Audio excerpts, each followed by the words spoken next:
Hey, it's me, Nalthazar, and welcome to another video. In this one, we're going to be taking a look at a new bundle that has entered the vault. It is Pako Retriever. And Pako Retriever over here is going to come with 4 cards. All 4 are creatures. The first one is Pako Arcane Retriever.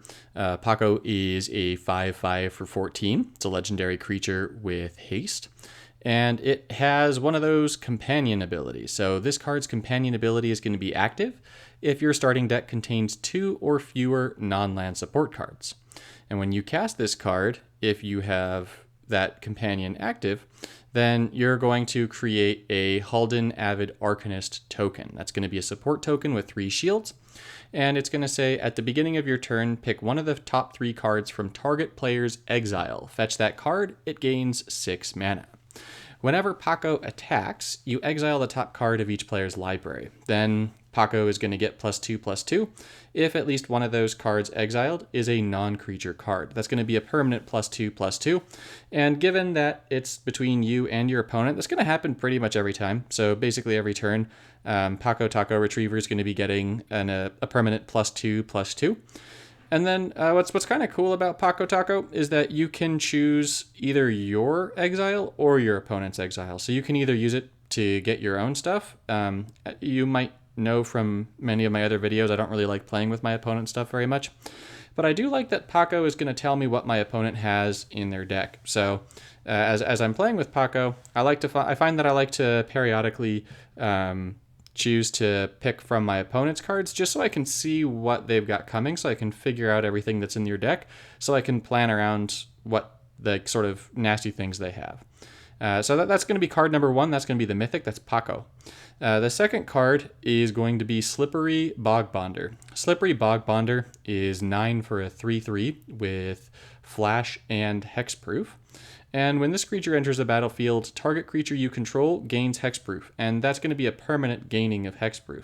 Then that creature gains all the basic evergreen abilities from the first creature card in your exile and in your opponent's exile.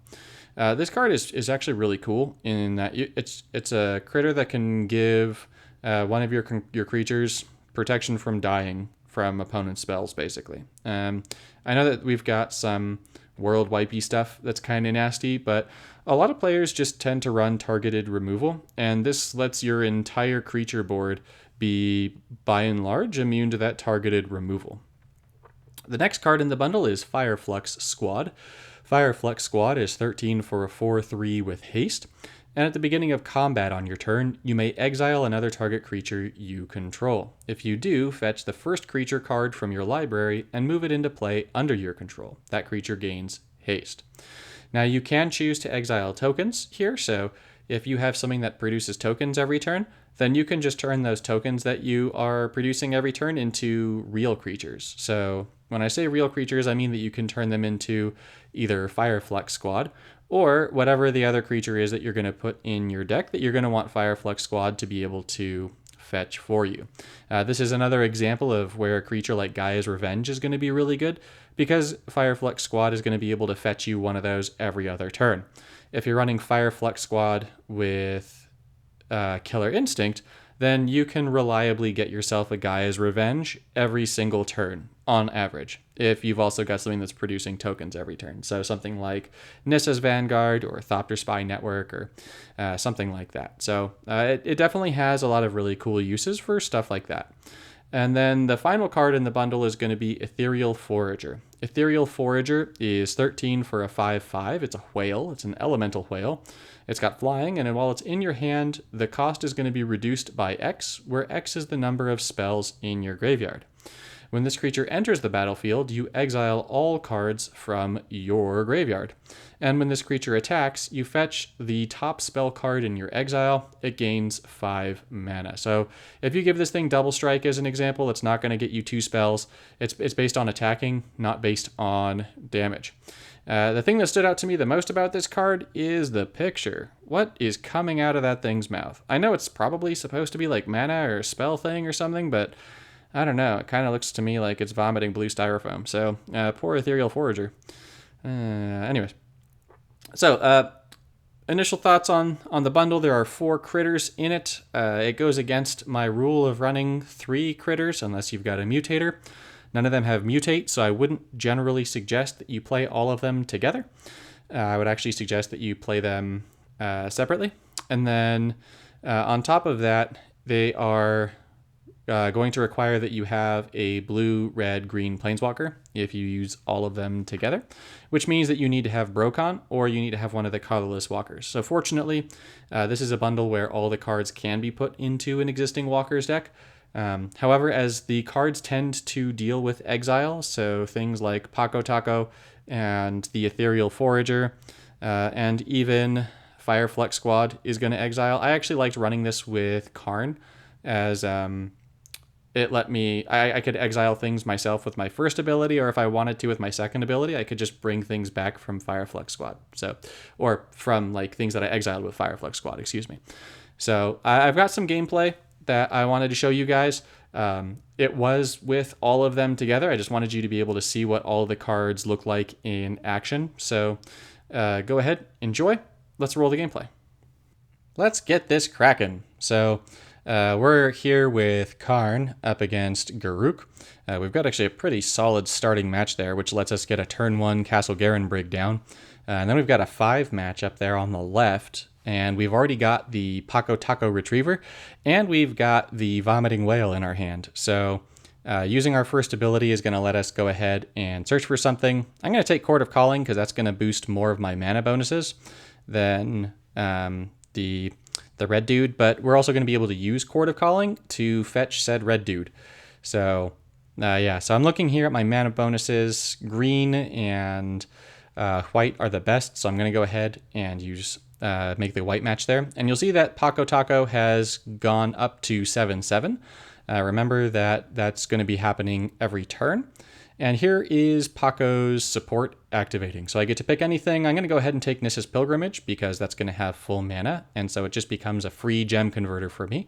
And I love gem conversion. So here's a Slippery Bogbonder up in the pipes. So I definitely want to go ahead and take that because I would ideally like to give Paco hexproof. I want Paco to be safe and sound and, you know, all the other Paco things. I'm going to go ahead and move the Court of Calling down since I already have enough stored mana on Court of Calling to get what I want out of it. So looking at the matches, the black one there is going to be my best call. And then here, I'm going to actually go ahead and take the Bogbonder. And so I'm going to go ahead and play it. And you're going to see that I get to select Paco here. Paco goes and gets hexproof, and then it gets boosted to a 9/9 for its ability when it exiles. Now here I'm going to go ahead and take a look at Garruk's cards. This tells me that Garruk is playing one of those really annoying Tolsimir wolf decks that's going to try and kill everything I control. But that's definitely good to know because that does bypass hexproof. So you're going to see that I'm now going to get rid of the other Bogbonder in my hand. I'm not going to bother trying to give hexproof to the rest of my stuff just because the wolves are going to go ahead and get rid of it anyway. So there's really no point. We're going to get our Fire Flux Squad down. I can replace something with the Forager here, but I'm not going to because I'm actually going to exile the Bogbonder in order to get another creature. I'm going to take Garenbrig. That's foolish. I should have taken Ruinous Ultimatum. That would have been a better choice. That would have given me more mana bonuses and given me some kind of beautiful removal thing. So now I'm going to go ahead and use the Fire Flux Squad. So here you're going to see the Fire Flux Squad in action. It's going to get us another Taco Retriever. Paco is going to get an additional +2/+2. And swing in. We're going to have another option to get more free stuff at the beginning of our next turn. And so you'll see that we're just slowly but steadily whittling Garruk's health away. And here is Tolsimir, the evil dirt monkey that we don't like. So we're going to go ahead, pull something from our exile. Let's go ahead and take Court of Calling, as that's more likely to get us something. Maybe just empower Paco a little bit more.